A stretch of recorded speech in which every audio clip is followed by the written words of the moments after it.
여러분 안녕하세요. 논리비판 완쌤입니다. 정말 오랜만에 인사를 드리는 것 같아요. 한 두세 달 저희가 같이 얼굴 못 봤죠. 그동안 저희가 연구소에서 어떤 일을 진행을 하고 있었냐면, 여러분 7월 10일 날 시험 보시는 7급 시험을 대비하시라고 모의고사 문제집을 저희가 제작을 하고 있었어요.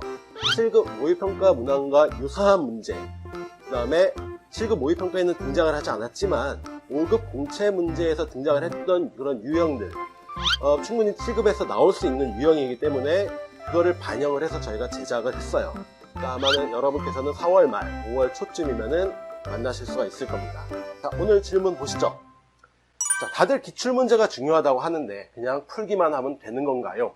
정말 많이들 질문을 하세요. 그리고 모든 자료에서 강사들이나 유튜브 강의나 하시는 말씀들이 뭐냐면, 기출문제 수도 없이 반복해서 많이 풀어봐라, 이렇게 말씀을 하시거든요.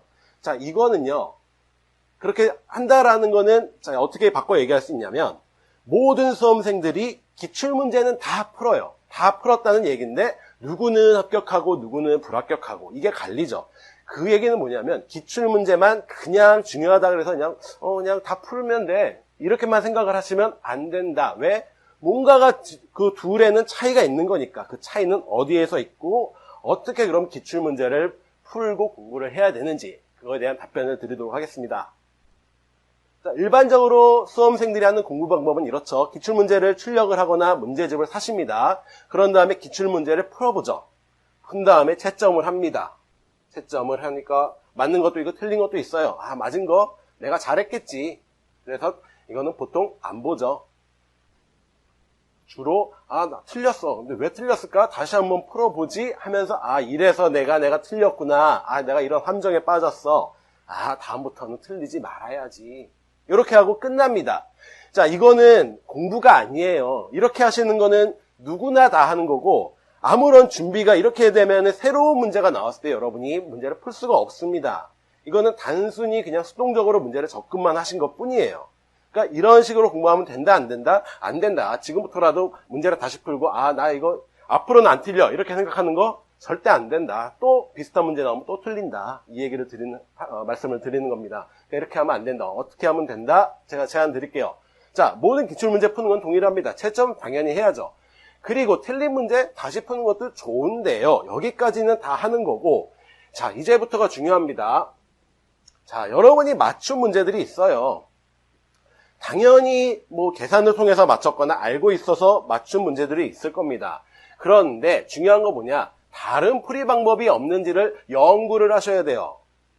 단순히 내가 주어진 선택지를 A에서 B가 차지하는 비중 일일이 계산을 했는데, 혹시라도 다른 문제풀이 방법이 없는지, 문제에서 요구하는 어떠한 정보를 주고 있지 않았는지, 이거를 검토하는 방법을 좀 취하셔야 됩니다.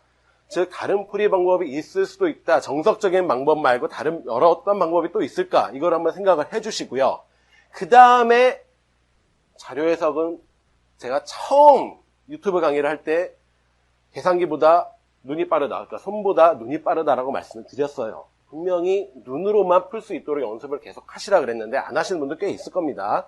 자, 일단 한번 여러분이 문제를 푸셨으면은 해당 문제를 풀기 위한 스킬, 어떠한 방법으로 이거를 계산을 했어, 이걸 알기 때문에 그 아는 상태에서 눈으로만 수치를 봤을 때, 눈으로만 선택지를 봤을 때 어떠한 비율값을 계산을 하거나 아니면 옳고 그름을 판단을 하거나를 눈으로만 풀 수 있도록 연습을 하셔야 돼요.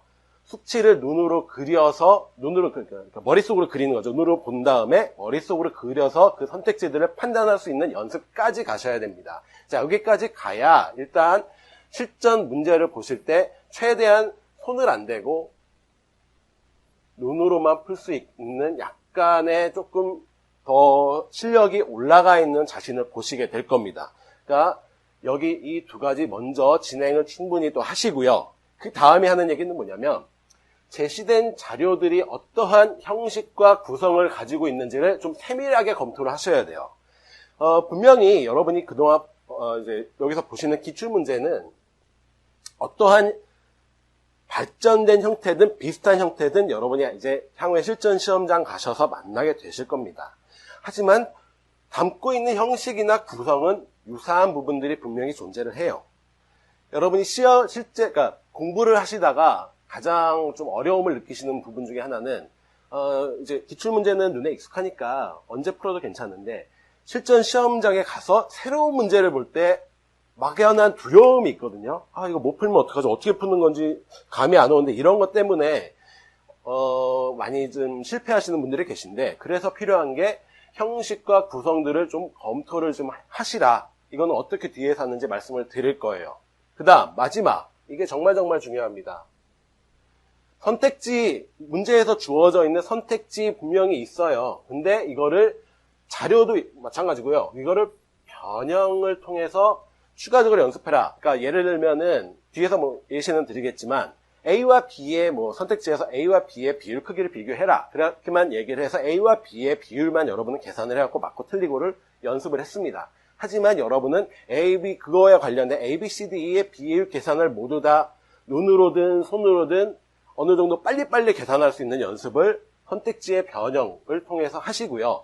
자료는 뭐 실수 자료, 뭐 비율 자료 여러 가지가 있는데 비율 자료에 어떠한 비율 값을 계산하기 위한 기준 수치가 있는 경우가 있었고, 있는 문제에서 이 기준 수치가 없는 경우에 주어져 있는 문제의 선택지를 해결할 수 있는지, 그러니까 어떠한 조건들을 그러니까 제시된 자료의 조건들을 변화를 시키는 거예요. 변화를 시켰을 때 해당하는 선택지를 해결할 수 있는 자료의 그런 선택지인지 아닌지 이런 것들이 약간의 변형을 통해서 준비를 하셔야 된다. 이러한 말씀을 드립니다.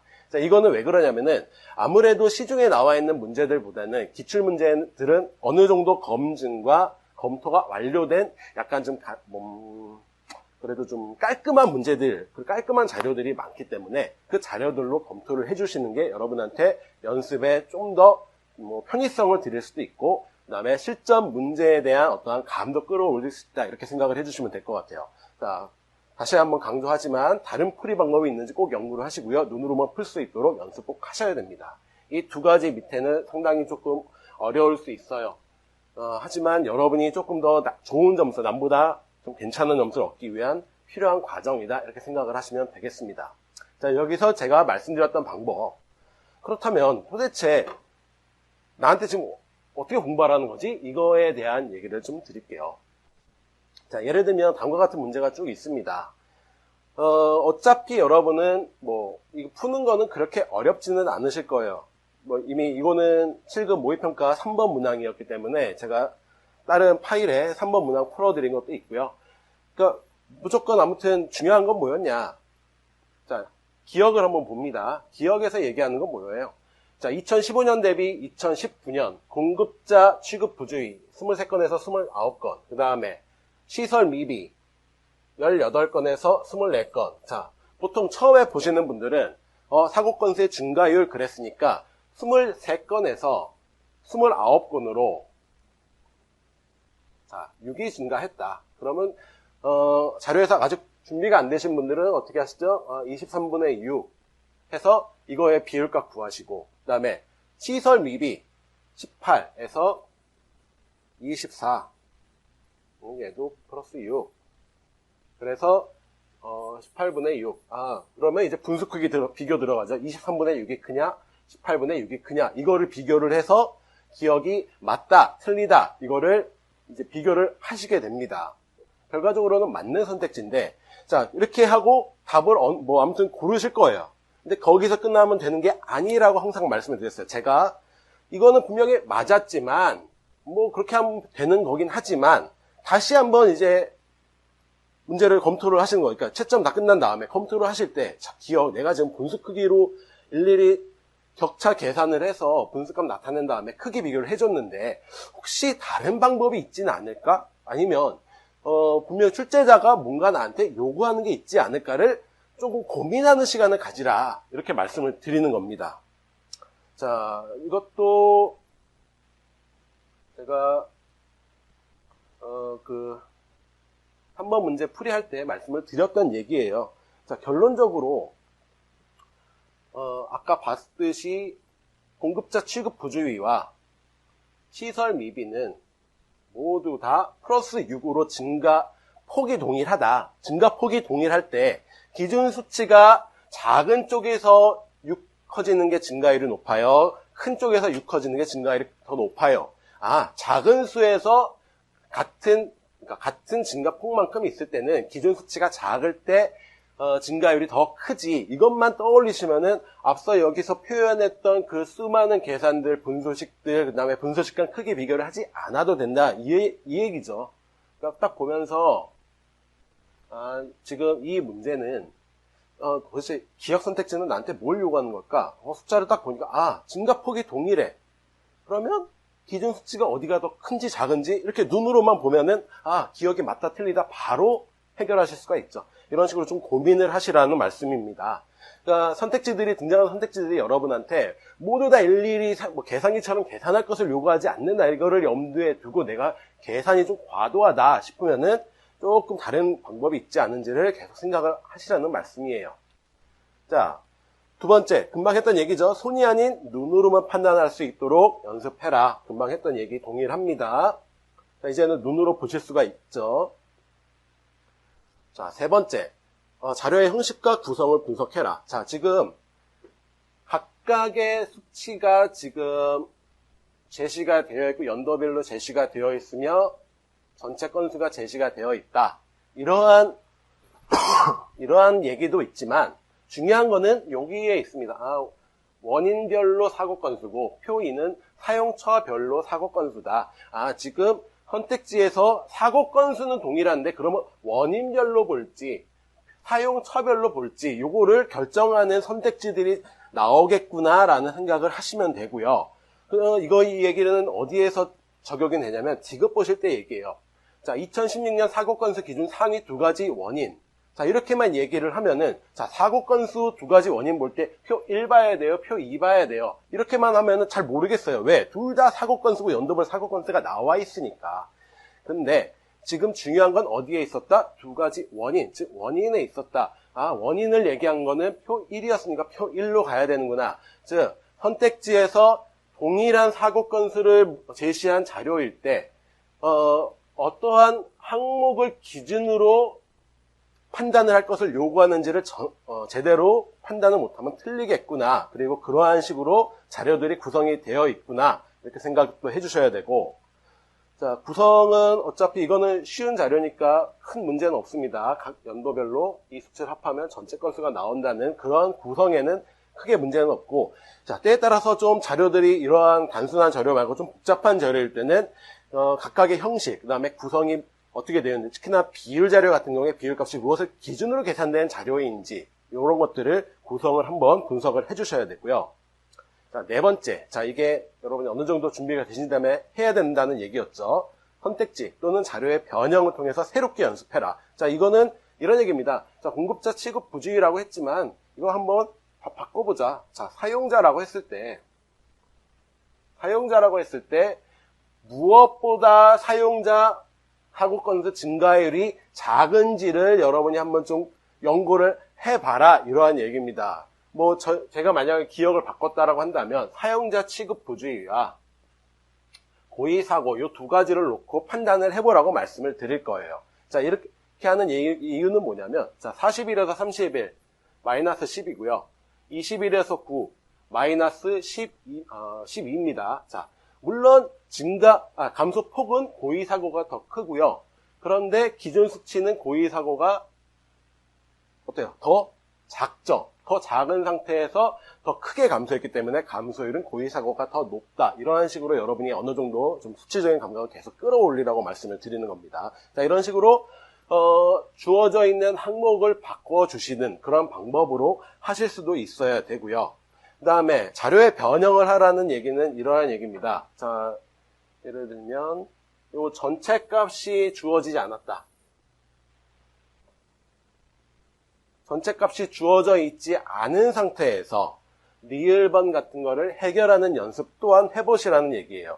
자, 이거를 원래 계산하려면 전체 사고 건수 하려면 전체 값이 있어야 되니까 이 수치들을 각각을 모두 다 더해줘야 될 겁니다. 하지만 실제로는 더하지 않은 상태에서 주택이 차지하는 비중이 매년 30%를 넘는지 안 넘는지를 또한 여러분이 준비를 해야 된다. 이런 말씀을 드리는 거예요. 어떨 때는 친절하게 전체를 주어져 있는 경우도 있지만 때에 따라서는 항목이 이게 다다. 근데 전체값이 없는 경우도 존재를 해요. 그때는 주어져 있는 수치값 간의 어떠한 이 경향에 따라서 전체값이 더 커졌을지 작아졌을지를 예측을 통해서 주택이 차지하고 있는 비율이 커졌는지 작아졌는지를 판단을 해주셔야 되거든요. 실제 시험장 가서 이거를 다 더하고 있을 수는 없잖아요. 분명히 여러분한테 어떠한 아이디어를 주는 그런 수치들이 제공이 될 거라는 얘기입니다. 그러니까 이렇게 자료의 변형을 통해서 전체라는 항목이 없었을 때는 어떠한 식으로 이런 리을 선지 같은 걸 해결을 할 수 있을지, 물론 나머지도 다 마찬가지로 적용을 시켰을 때 어떠한 식으로 좀 더 간단하게 계산을 하고 판단을 할 수 있을지를 고민을 하라, 이러한 말씀을 드립니다. 자, 마지막 5단계 기출문제 반복해서 풀어보기. 자, 기출문제는 한 번 풀고 버릴 문제들이 아니죠. 분명히 수도 없이 때에 따라서는 진짜 4-5번, 대여섯 번 푸시는 분들도 계세요. 자, 이렇게 기출문제를 반복해서 풀었을 때 여러분이 어떤 효과를 누릴 수가 있냐면, 그만큼 기출에 나왔던, 그리고 새롭게 등장하는, 어차피 자료 해석은 비슷하거든요. 등장하는 문제 유형이 비슷하다는 얘기죠. 자료가 비슷한 건 아니지만 유형이 비슷해요. 새로운 유형의 문제가 나오긴 하지만 기출이 충분히 연습이 되어 있다면 새로운 문제를 봤을 때 그렇게 많이 걱정이 안 된다라는 얘기입니다. 이거는 제 경험상 얘기예요. 기출 문제를 반복해서 풀어봐라. 손으로 풀어봤다면 그건 눈으로도 풀어보고, 그 다음에 머릿속으로도 풀어보고, 이 연습을 계속 하시라는 말씀을 드립니다. 자, 5단계까지 하고 나면은 또 다시 저한테 질문을 하시죠. 뭐라고 질문을 하시냐면, 기출문제 반복해서 풀었더니 다시 풀 때 답이 생각이 나는데 어떡하죠? 자, 이런 얘기를 하시는 분이라면 저는 일단 박수치고 시작합니다. 정말 기출문제 열심히 푸셨군요. 그런데 그래도 푸셔야 됩니다. 왜 그래도 푸셔야 되냐? 이 답이 생각난다는 얘기는 뭐냐면요, 기출문제를 내가 그만큼 많이 봤기 때문에 기출문제에 해당 유형이 본인한테 익숙해졌다는 의미예요. 그러니까 비율 단일 자료다, 비율 복수 자료다. 그리고 비율 복수 자료가 나왔을 때 이거를 나는 충분히 이 문제의 함정이 뭐고, 이 문제에서 계산하는 방식, 그 다음에 출제자의 의도, 어떠한 의도로 이 문제를 냈는지를 안다면, 그렇게 됐기 때문에 답이 생각이 나는 거거든요. 그러면 이미 나는 이러한 자료들에 익숙해졌구나, 이렇게 생각을 해주시면 돼요. 그래서 기출과 유사한 유형의 문제가 실제 출제되면 좀 자신 있게 접근할 수 있게 된다. 자, 이러한 말씀을 꼭 드립니다. 자, 풀이 과정이 생각난다는 것, 함정과 정답이 생각난다. 즉, 기출에 익숙해졌다. 나 좀 공부 열심히 했어. 이렇게 생각을 하시면 되고요. 죄송합니다. 그리고 약간의 시간을 둔 후, 자, 이 얘기는 무슨 얘기냐면, 제가 오늘 2020년도 기출문제를 풀었어요. 그리고 내일은 19년도, 18년도 이런 식으로 쭉 풀었습니다. 그리고 다음 주가 됐든, 다다음 주가 됐든, 다시 2020년도 문제를 풀 거예요. 한 1, 2주 정도 텀을 두신 다음에, 이거를 반복해서 문제를 풀어야 된다. 이렇게 하라. 이렇게 말씀드리는 겁니다. 그러니까 이런 얘기죠. 오늘 20년도 풀었고, 내일도 20년도 풀고, 모레도 20년도 풀어갖고, 20년도만 쭉 5일 동안 풀어라. 이런 얘기가 아니라, 조금 약간 까먹을 때쯤 다시 한번 건드려라. 이런 얘기예요. 그리고 반복된 문제풀이에서 시간 내에, 시간은 꼭 재고 푸셔야 됩니다. 꾸준히 90점 이상. 자, 90점 이상을 받는다는 건 어느 정도 계산이나 문제의 유형에 익숙해졌다는 얘기고요. 그럼 실제 시험에서도 근접한 점수를 받게 된다. 그만큼 여러분이 익숙해졌고 준비를 좀 했다. 이렇게 받아들이시면 된다. 이런 얘기입니다. 자, 강조 2번 했죠. 정말 많이 기출에 익숙해질 수 있도록 꼭 연습해야 된다. 이런 얘기입니다. 자, 오늘 했던 얘기들, 가장 핵심적인 얘기 다시 한번 떠올리시고요. 여러분이 충분히 준비를 해주시기 바랍니다. 자, 감사합니다.